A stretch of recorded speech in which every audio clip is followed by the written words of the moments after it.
आज हम गिनती की पुस्तक के 12वें अध्याय का अध्ययन करेंगे।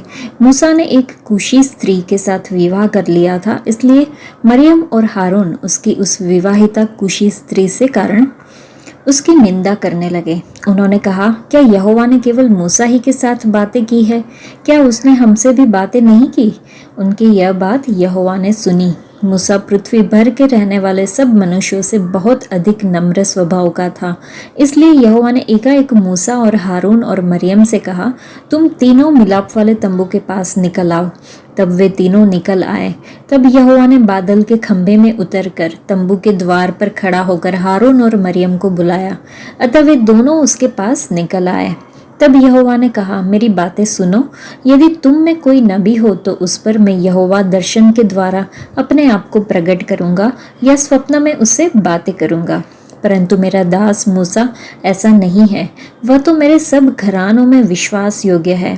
उससे मैं गुप्त रीति से नहीं परंतु आमने सामने और प्रत्यक्ष होकर बातें करता हूँ, और वह यहोवा का स्वरूप निहारने पाता है। इसलिए तुम मेरे दास मूसा की निंदा करते हुए क्यों नहीं डरे? तब यहोवा का कोप उन पर भड़का और वह चला गया। तब वह बादल तंबू के ऊपर से उड़ गया और मरियम कोढ़ से हिम के समान श्वेत हो गई। और हारून ने मरियम की ओर दृष्टि की और देखा कि वह कोढ़िन हो गई है। तब हारून मूसा से कहने लगा, हे मेरे प्रभु, हम दोनों ने जो मूर्खता की वरन पाप भी किया, यह पाप हम पर न लगने दे, और मरियम को उस मरे हुए के समान न रहने दे जिसकी देह अपनी माँ के पेट से निकलते ही अधगली हो।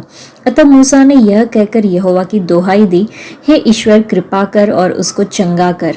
यहोवा ने मूसा से कहा, यदि उसका पिता उसके मुंह पर थूका ही होता तो क्या 7 दिन तक वह लज्जित न रहती? इसलिए वह 7 दिन तक छावनी से बाहर बंद रहे, उसके बाद वह फिर भीतर आने पाए। अतः मरियम 7 दिन तक छावनी से बाहर बंद रही, और जब तक मरियम फिर आने न पाई तब तक लोगों ने प्रस्थान न किया। उसके बाद उन्होंने हसेरोत से प्रस्थान करके पारान नामक जंगल में अपने डेरे खड़े किए। इस अध्याय को पढ़ने के बाद हम समझ सकते हैं कि हमारे परमेश्वर वो है जो सुनते हैं, और जब हम परेशानी में होते हैं तो हमारे बीच उतर आते हैं। हमने देखा मरियम और हारून ने मूसा के विरुद्ध बातें की। यहोवा परमेश्वर ने वो सुना। यहोवा परमेश्वर उनके बीच उतर आए और परमेश्वर ने बोला, उन्हें सजा दी। परमेश्वर के सेवक के विरुद्ध बोलने का साहस कभी भी हमें नहीं करना चाहिए। अध्याय में हमने यह भी देखा कि परमेश्वर ने कहा, मेरा दास मूसा ऐसा नहीं है, वो विश्वास योग्य है। इस अध्याय में हम परमेश्वर और उनके अभिषिक्त सेवक मूसा के विरुद्ध इस्राएल के लोगों के विद्रोही स्वभाव को देखते हैं। मरियम और हारून, मूसा की बहन और उसका भाई, उसके विरुद्ध बोलने लगे और मूसा के बारे में शिकायत करने लगे। परमेश्वर यह भी प्रमाणित करते हैं कि मूसा इस पृथ्वी पर सबसे विनम्र व्यक्ति है।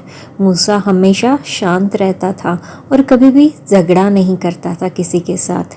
मरियम को परमेश्वर ने चर्म रोग, कुष्ठ रोग से दंडित किया और उसे 7 दिनों तक छावनी से बाहर रखा गया। हारून के अनुरोध पर हम देखते हैं कि मूसा ने परमेश्वर से उसे ठीक करने के लिए कहा।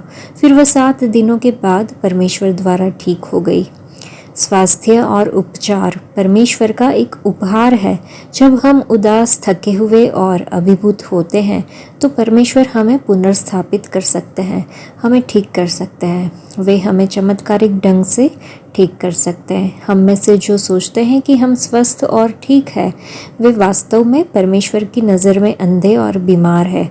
और हम सभी को आज अपने शरीर, दिमाग और आत्मा को तत्काल ठीक करने की आवश्यकता है। बीमारी और कठिनाइयाँ दुनिया की सच्चाई है। आधुनिक चिकित्सा में प्रगति और चिकित्सा की नई पद्धतियों की खोज के बावजूद हम उन कई घातक बीमारियों पर विजय नहीं पा सके हैं जो हमें प्रभावित करते हैं। कोरोना महामारी एक अच्छा उदाहरण है जहां हमारे सभी वैज्ञानिक इस बीमारी के खिलाफ सही उपचार खोजने का बेसब्री से इंतज़ार कर रहे हैं। वायरस का विनाशकारी कहर और इसके खिलाफ मदद की पुकार अभी भी जारी है, और हम सभी अपनी बुद्धि के अंत पर हैं।